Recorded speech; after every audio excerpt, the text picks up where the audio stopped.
What's on the menu for today? Well, today I'm going to make something that's akin to a ropa vieja. That's a classic Cuban dish that's typically made with shredded meat, so you would take like a flank steak and shred it up, and add tomatoes, olives, some spices, red wine, and peppers and onions, and you cook it up. And I'm going to do it with the merengue mushroom instead. So it should be a really nice dish that has that same feel to it with all the same other flavor profiles, but just instead of the beef, I'm going to do the mushrooms. So this should be really interesting. I'm looking forward to trying this because ropa vieja is one of those things, it's kind of an acquired taste in some ways. It's not, you don't see it everywhere in the country, but you see something similar. You know, it's a red wine braised sort of beef dish. So if you've had something like that, you've had something similar. So this should be interesting the way this comes together. I'm kind of looking forward to it. I think it's kind of an intriguing idea. So we're going to get started with it here. We're going to start by getting our mushrooms ready, and then we'll start cooking it up. So the merengue mushrooms, or the trumpet mushrooms, are really easy to use, and they're really pretty cool. If you just take a fork and you stick it in there and you kind of shred it up, you just basically stick the fork in and just start pulling. Almost like you would pull a pork or a chicken or something like that, in that style where you're just taking the fork and just kind of jamming into it. You're able to pull apart the mushrooms into these long strands. It's really actually kind of cool, and when you look at it, you realize just how interesting this is because it gives a texture and sort of the shape of some other pulled meat. So you just keep doing it. I've got 3 mushrooms I'm going to do here, and I'm just going to keep pulling against them. It's really pretty straightforward. You're just kind of using the fork to kind of shred them out. You can see how easy it is to do this, just to kind of make them come apart. Now, like any kind of meat that you might use, you're going to get chunks in here. So some of them are going to be bigger, some of them are going to be smaller, some of them are going to be really easy to work with, and some are going to be more like a little pieces of something, almost like, you know, you've cut up some meats or something. So I really like this texture, and it's really kind of nice. Now, like I've said before, the merengue mushrooms themselves are slightly toxic, so you have to be a little careful that you cook them first. You don't want to eat them raw.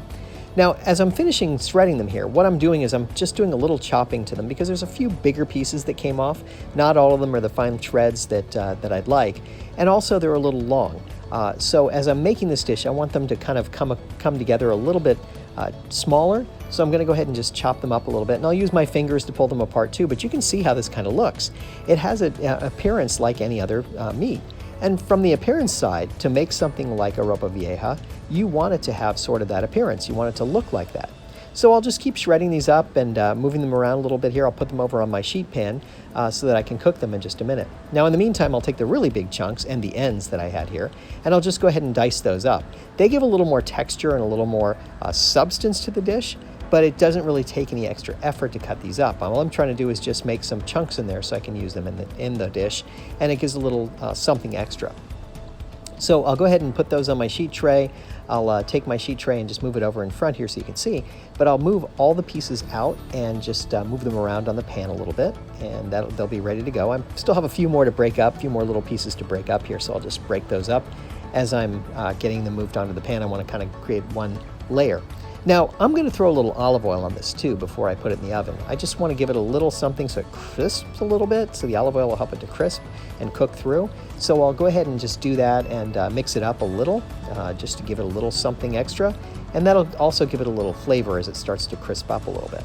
So I'm going to go ahead and take these pieces, and one more thing I want to do, just because the mushrooms themselves just have a little mushroomy flavor but don't have a lot more, I'm going to sprinkle a little cumin seed on top. That should help just give it a little more flavor, and since I'm trying to create something that's a Cuban dish, the cumin will kind of fit in there a little bit. So I'll go ahead and put them in the oven. They'll be in there for about 15 or 20 minutes. When I take them out, they look like this. They're sort of charred a little bit and just got a little bit of texture to them so they're cooked. Now, one of the things I need is tomato. Now, you could use tomato paste or you could use canned tomato and puree it. Whatever you prefer. You just want something that's going to give a little tomato to the dish and give it a little body there with some tomato. So I'll use mine in my food processor, my Vitamix, and go ahead and mix it up as a pureed tomato. But like I said, you could use tomato paste instead.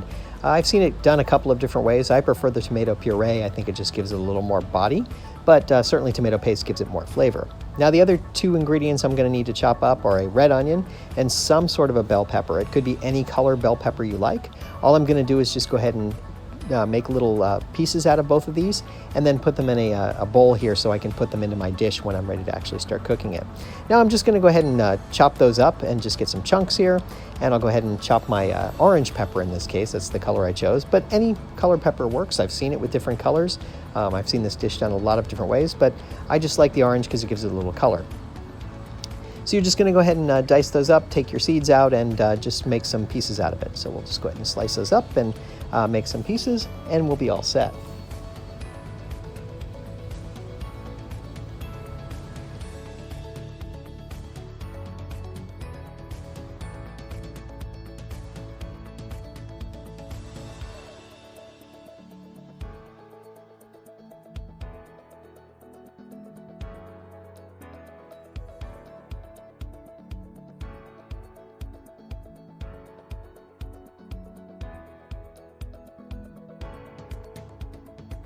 And now it's on to the cooking. I'm going to take my hot pan and put a little olive oil in it. That'll get me started, and as soon as I've got that spread around, I'm going to go ahead and put my onions and peppers in there.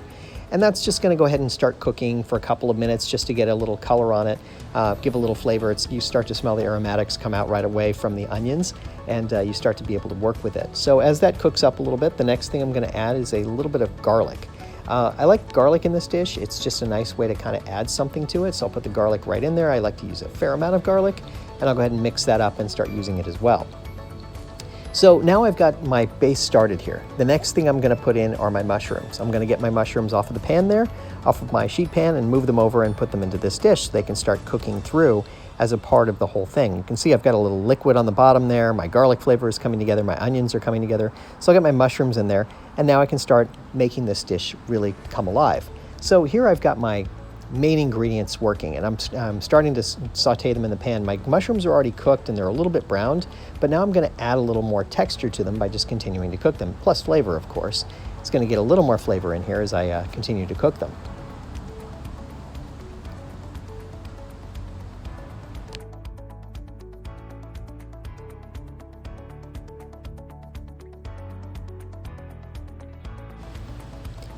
Now, as you notice over on the side there, I'm actually taking some green olives and I'm going to start slicing them up. I didn't think to actually film myself doing this, but I happened to catch it on the camera, so I thought I'd show you. I just take all these green olives and I'm just going to make the slices out of them. And they're going to go in the dish later. They go in as one of the last ingredients, but I'm going to go ahead and just cut them up for myself here so they're ready to go.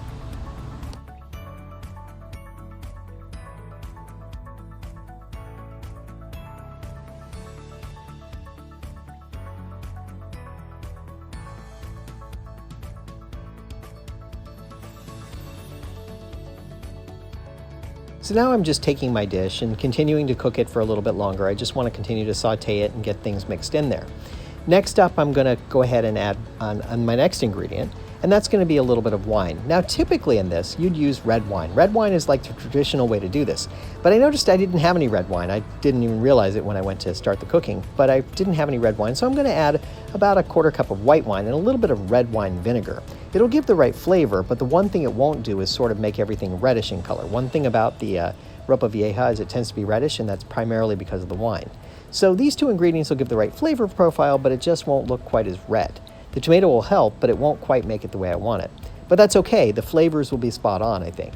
So we'll go ahead and do that. We'll mix it up a little more with those two ingredients, the wine and the red wine vinegar in there, to give it that right sort of flavor. And we'll let it cook for a little bit longer.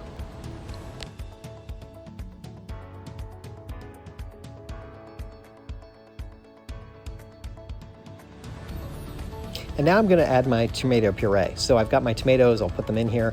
I just want to get them in so they'll start cooking into the process too. Now, the flavor on the tomatoes, is, since I use fire roasted tomatoes, is going to add a little something to it. Now, I could certainly add a little more spice or something else to it. Traditionally, there's no other spices that are added to this dish. It's just these flavors from these different ingredients that kind of come together to make a braising sort of thing on your meat, and in this case, the mushrooms. So I'm going to let it continue to cook just like this.